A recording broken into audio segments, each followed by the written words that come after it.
Hello friends, March 2024 प्रश्नपत्रिका यामधील आपण प्रश्न क्रमांक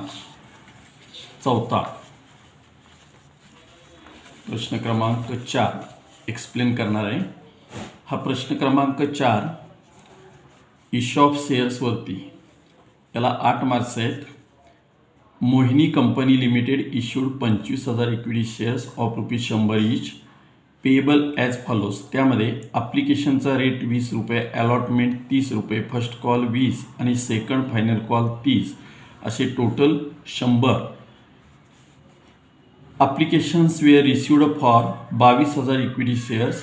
एक्झाम्पलमध्ये असं सांगितलं आहे की कंपनीने 25,000 इक्विटी शेअर्स इश्यू केलेत, पण कंपनीला 22,000 इक्विटी शेअरचीच रक्कम पब्लिकमधून मिळते। पूर्ण गणित 22,000 इक्विटी शेअर्स गुणिले ॲप्लिकेशन गुणिले अलॉटमेंट गुणिले फर्स्ट कॉल गुणिले सेकंड फायनल कॉल याप्रमाणे घ्यायचं आहे। याला म्हणतात अंडर सबस्क्रिप्शन। आणि ज्या वेळेला 25,000ची इक्विटी शेअर्स आपण इश्यू करतो आणि समजा 30,000 इक्विटी शेअर्स आपल्याला रिसिव्ड झाले तर ओव्हर सबस्क्रिप्शन असा प्रकार त्यामध्ये येतो। मग अंडर सबस्क्रिप्शन ज्या वेळेला एक्झाम्पल असतं त्यावेळेला अंडर सबस्क्रिप्शनवरतीच एक्झाम्पल सोडवायचं आहे। तर यामध्ये 22,000 equity shares allotment of shares were made to them, all money received by the company, सगळे पैसे मिळाले। 5 journal entry in the books of Mohini company limited, Mohini company लिमिटेडच्या पुस्तकामध्ये आपल्याला एंट्र्या करायच्या आहेत। त्यासाठी खाली मी एक्झाम्पल एक्सप्लेन केले। त्यामध्ये 12वी क्लास मार्च 2024 बोर्ड एक्झाम्पल प्रश्न क्रमांक 4 company issue of shares 8 mark, journal entry in the books of Mohini company limited. आता यामध्ये पहिली एंट्री करताना ॲप्लिकेशन्स 22,000 इक्विटी शेअर्स 22,000 गुणिले 20 याचा गुणाकार येतो 4,40,000। ॲप्लिकेशनची रक्कम मिळाली, एंट्री होते नंबर 1 बँक अकाउंट डेबिट 4,40,000 म्हणजे 22,000 शेअर्स गुणिले ₹20, bank account debit 4,40,000 to equity share application account 4,40,000 being application money received, being application money received, ॲप्लिकेशनची रक्कम मिळाली।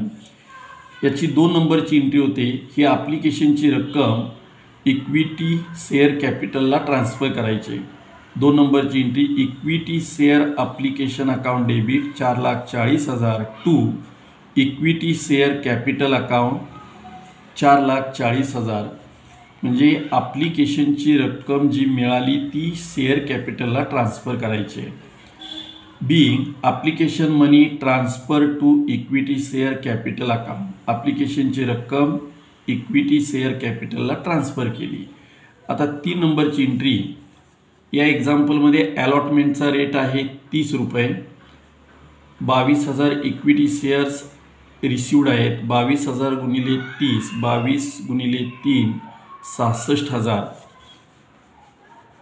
3 नंबरची एंट्री अलॉटमेंटची रक्कम आपल्याला सुरुवातीला दाखवावी लागेल due, equity share allotment account debit 6,60,000 to equity share capital account 6,60,000 being allotment money due, being allotment money due. आणि 4 नंबरची एंट्री ही अलॉटमेंटची रक्कम मिळाली। पहिली सुरुवातीला 3 नंबरची एंट्री अलॉटमेंट मनी ड्यू दाखवायचे आणि नंतर ते रिसिव्ड दाखवायचे। Bank account debit 6,60,000 to equity share allotment account 6,60,000 being allotment money received अशी ही 4थी एंट्री होते।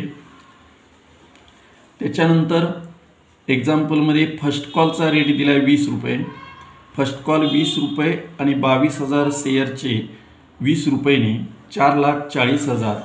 Entry number 5 equity share first call account debit 4,40,000 to equity share capital account 4,40,000 being first call money due दाखवायचे आणि due दाखवल्यानंतर number 6ची entry त्या first कॉलची रक्कम मिळाली, आले काय पैसे, bank account debit 4,40,000 to equity share first call account 4,40,000 being first call money received, first कॉलची रक्कम मिळाली. 7 नंबरची एंट्री, सेकंड आणि फायनल कॉलचा रेट आहे 30 रुपये. 30 रुपये आणि 22,000 इक्विटी शेअर्स म्हणजे 22,000 गुणिले 30, 6,60,000. सेकंड अँड फायनल कॉलची रक्कम पहिली ड्यू दाखवायची, त्याच्यानंतर रिसिवड दाखवायची. म्हणजे सुरुवातीला सुद्धा ॲप्लिकेशनची फक्त रक्कम मिळाली, ती शेअर कॅपिटलला ट्रान्सफर केली. अलॉटमेंटची रक्कम ड्यू, ती रिसिवड. फर्स्ट कॉलची रक्कम ड्यू, ती रिसिवड दाखवायची. आणि सेकंड कॉल फायनल कॉलची रक्कम ड्यू, त्याची एंट्री नंबर 7. या 7व्या एंट्रीमध्ये equity share second call, equity share second and final call account debit 6,60,000 to equity share capital account 6,60,000. Be equity share second call and final call money due दाखवायचे. आणि 8 नंबरची entry, ती final कॉलची रक्कम मिळाली, bank account debit 6,60,000 to equity share second and final call account 6,60,000. Being narration, being second and final call money received. म्हणजे 7 नंबरची entry second final call due दाखवायची. 8 नंबरची एंट्री सेकंड फायनल कॉलची रक्कम मनी रिसिवड दाखवायची. थोडक्यात काय तर यामध्ये एकूण 8 एंट्र्या झाल्यात. आता या 8 एंट्र्या ज्या झाल्यात त्यामध्ये ॲप्लिकेशनच्या 2, अलॉटमेंटच्या 2, फर्स्ट कॉलच्या 2 आणि सेकंड फायनल कॉलच्या 2, यामध्ये एकूण 8 मार्क्स आहेत. 8 एंट्र्या 8 मार्क्स.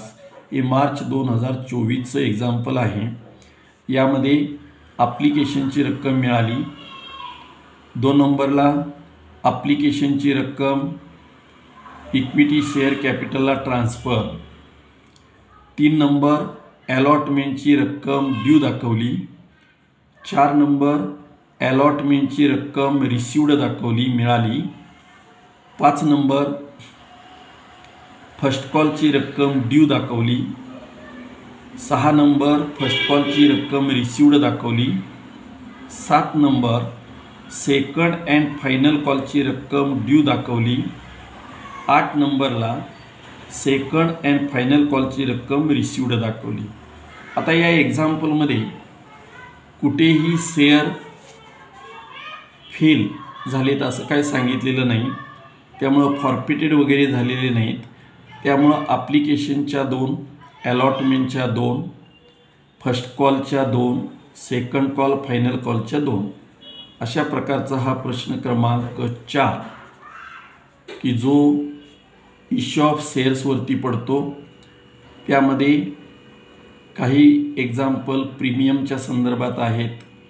तर या ठिकाणी ओव्हर सबस्क्रिप्शन किंवा अंडर सबस्क्रिप्शन अशा टाईपमध्ये काही एक्झाम्पल आहेत. तर यामध्ये 25,000चे शेअर्स इश्यूड केले होते, परंतु कंपनीला पब्लिकमधून 22,000 शेअरची रक्कम मिळाली. त्यामुळे एक्झाम्पल सोडवताना 22,000 इक्विटी शेअर्स गुणिले 20 गुणिले 30, फर्स्ट कॉलचे 20 आणि सेकंड कॉलचे 30, अशा एकूण 8 एंट्र्या होतात. आणि या 8 एंट्र्या, चौथा प्रश्न त्याला और आहे, write the features of computerised accounting system, म्हणजे थिअरी क्वेश्चन आहे. त्यामुळं प्रश्न क्रमांक 4 हा इश्यू ऑफ शेअरचा 8 ते 10 एंट्र्या सर्वसाधारण होतात, तो सोडवण्याचा प्रयत्न करायचा. धन्यवाद.